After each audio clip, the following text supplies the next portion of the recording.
DMP কমিশনারকে বক্তব্য রাখার জন্য অনুরোধ করছি। বিসমিল্লাহির রহমানির রহিম। প্রিয় উপস্থিতি, আমার সালাম দিবেন। আপনারা অনেক অনেক কষ্ট করতেছেন, আমরা জানি। আপনাদের এই কষ্টের লাঘব হোক, সেই জন্য আমরা সবাই কাজ করে যাচ্ছি। শরীফ ওসমান হাদির তদন্ত কার্য পুরোদমে চলতেছে। আপনারা একটু প্লিজ ধৈর্য ধারণ করুন। সরকার, পুলিশ, বিজেপি, র্যাব সহ অন্যান্য সকল গোয়েন্দা বাহিনীকে এই ঘটনার পিছনে কারা আছে তা উদ্ঘাটনের জন্য নিয়োগ করেছে, আপনারা সবাই জানেন। ইতিমধ্যে আমাদের এই হত্যাকাণ্ড ও রহস্য উদ্ঘাটন এবং তদন্তের যথেষ্ট অগ্রগতি আছে। তদন্তের স্বার্থে আমি তদন্তের সব বিষয়াদি এখানে বলাটা ঠিক হবে না, তাহলে আমাদের প্রতিপক্ষ আমাদের রহস্যগুলো জেনে যাবে। তাই যতটুকু সম্ভব তদন্তের যে অংশটুকু বলা যায় আমি সেগুলো আপনাদের কাছে এখন বলছি।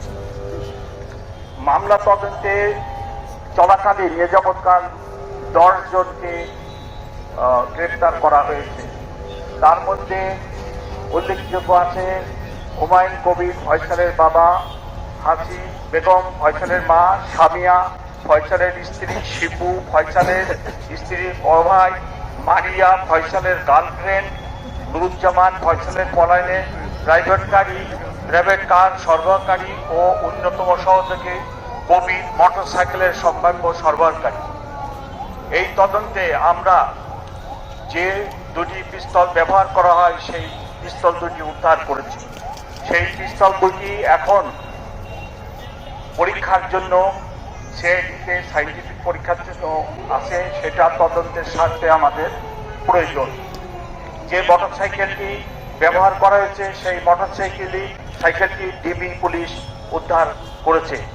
এছাড়া এই হত্যাকাণ্ডের পিছনে অনেক টাকা ব্যয় করা হয় এবং 218 কোটির সই করা চেকও আমরা উদ্ধার করেছি। এটি একটি রহস্যজনক হত্যাকাণ্ড এবং এর পিছনে অনেকের জড়িত থাকার কথা।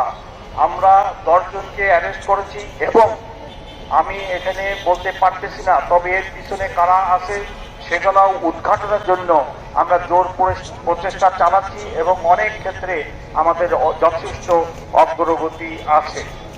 আমরা আশা করতেছি আগামী 10 দিনের মধ্যে, অর্থাৎ জানুয়ারি মাসের 7 তারিখের মধ্যে এই মামলার চার্জশিট দিব।